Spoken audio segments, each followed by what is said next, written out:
ሰላም ሰላም፣ ውድ የተከበራችሁ የአማራዊት ዩቲዩብ ቻናል ተከታዮች እንዲሁም የሳዳ ዩቲዩብ ቻናል ተከታዮች እህትና ወንድሞች እንዲሁም ኢትዮጵያውያን እና ኤርትራውያን እንዴት ናችሁ? ሰላም ናችሁ ወይ? ሰላማችሁ ብዝት ብዝዝት ይበልልኝ። ደህና ናችሁልኝ? እንዴት ናችሁ የኔ ውዶች? ሰላም ናችሁልኝ? አማን ነው?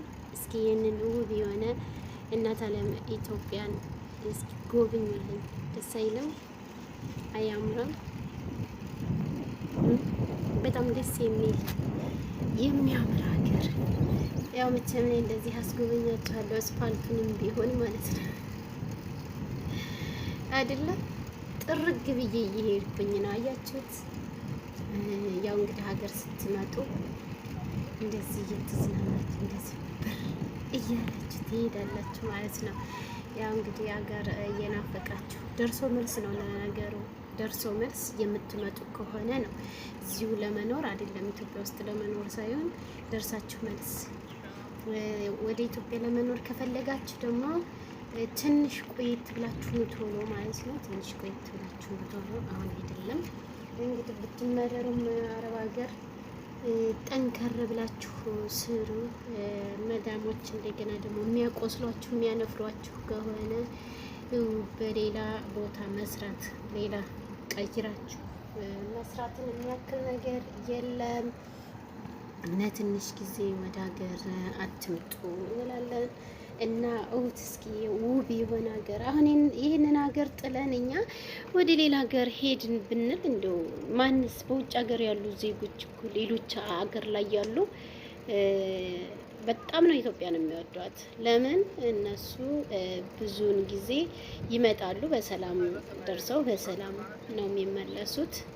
ያው እኛ ግን እዛው ኗሪ ስለሆን ኢትዮጵያ ውስጥ እኛ ኗሪ ስለሆን ብዙ ነገሮች ቢከፋንም ምንም ብንል እንኖራታለን።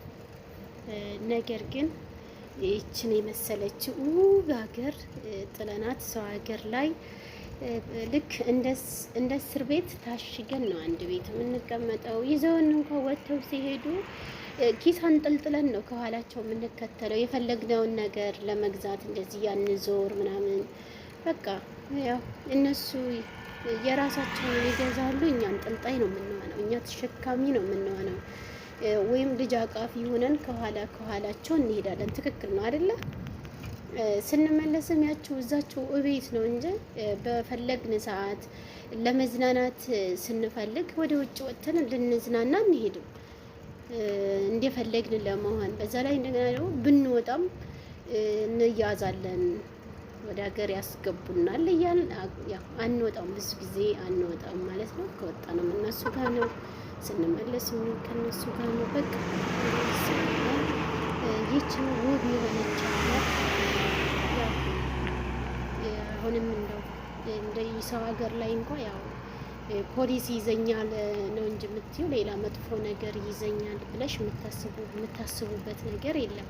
ሀገራችን ላይ ግን አሁን በአሁኑ ሰዓት ትንሽ ያስፈራል። እና የኔ ውዶች እህትና ወንድሞች እስኪ ቪዲዮውን ስታው እንደዚህ በር እያላችሁ አትጻፉበት፣ በር እያላችሁ አትጻፉበት። ተላይ ብላይ እንኳን ስንገባ በር እያላችሁ አትጻፉ። ጥሩ አይደለም። እሺ፣ ጥሩ አይደለም። እንደገና ደግሞ ደመርኩሽ መልሽ ምናምን የሚባል ነገር የለም፣ አትበሉ። ቪዲዮ ላይቭ ላይ መታችሁ ከእንትን ካላችሁ በር ካያችሁ ዝም ብላችሁ አይታችኋል፣ በቃ ዝም ብላችሁ ወይ አይቻለሁ ማለት ይሻላል እንጂ በር ማለት ክልክል ነው። በሮልኝ ማለትም ክልክል ሆኗል። እና ውዶች እስኪችን የመሰለች ሀገር መርቋት።